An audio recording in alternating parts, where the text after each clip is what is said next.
আমরা আজকে এসেছি বিশ্বকবি রবীন্দ্রনাথ ঠাকুরের দেশে, ওনার বাসস্থানে, ওনার স্কুলে।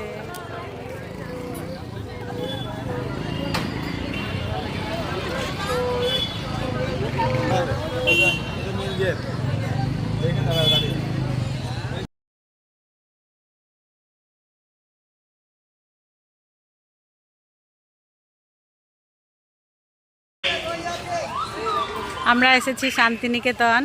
তো পৌষমালার কারণে শান্তিনিকেতনের সব কিছুই বন্ধ, শুধু বাইরে বাইরে আমরা ঘুরছি। তো বাইরের পরিবেশটা এত সুন্দর, চারিদিকে একটা অনেক পুরনো বটগাছ। এই যে দেখো কত পুরনো বটগাছ, কি সুন্দর, অনেক বড়, দারুণ লাগছে দেখতে। চারিদিকে ফুল গাছে ভর্তি, ফুলের বাগান, আর লোকজনের প্রচুর ভিড়, কিন্তু ভিতরে যাওয়া যাচ্ছে না, সব বন্ধ। এদিকেও ফুলের বাগান, এদিকে ছেলেরা রাবড়ি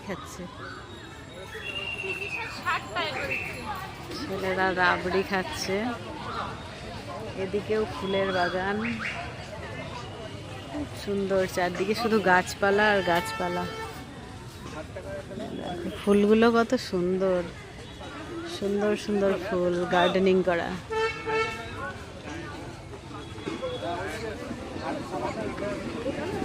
তো বাইরে বাইরে একটু ঘুরে নিই, তারপরে আমরা বেরিয়ে যাব।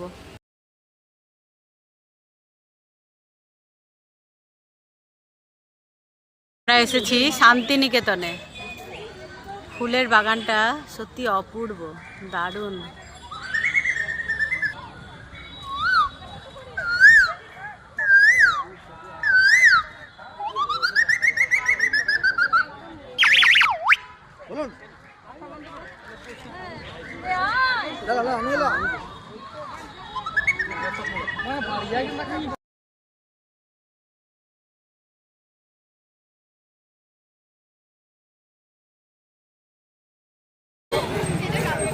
আমরা বাইরে দিয়ে হেঁটে হেঁটে যাচ্ছি ভেতরে যাওয়ার জন্য, ভেতরটা।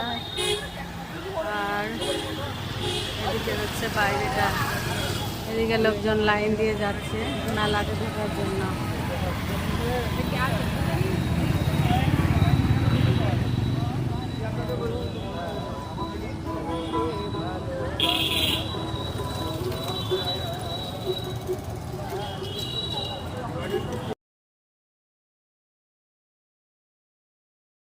আমরা এসেছি বোলপুরের পৌষ মেলাতে। তো পৌষ মেলার ভেতরে ঢুকে গেছি, এখন এই যে পৌষ মেলার দোকানটা দেখায়। এটা চাউমিনের, এগরোলের দোকান, খাবারের দোকান এগুলো।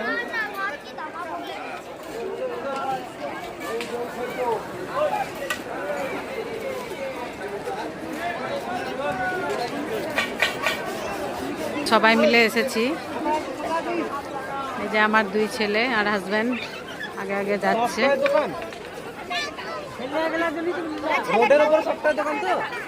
অনেক দোকান, অনেক লোকজন,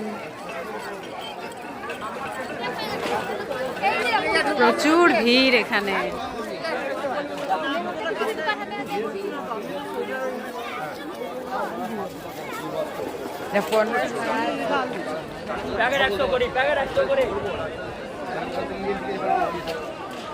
তো ঘুরি এখন।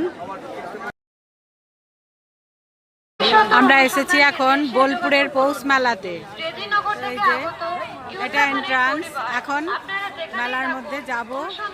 প্রচুর ভিড়, প্রচুর লোকজন আসছে, ভিড়টা শুধু একবার দেখুন।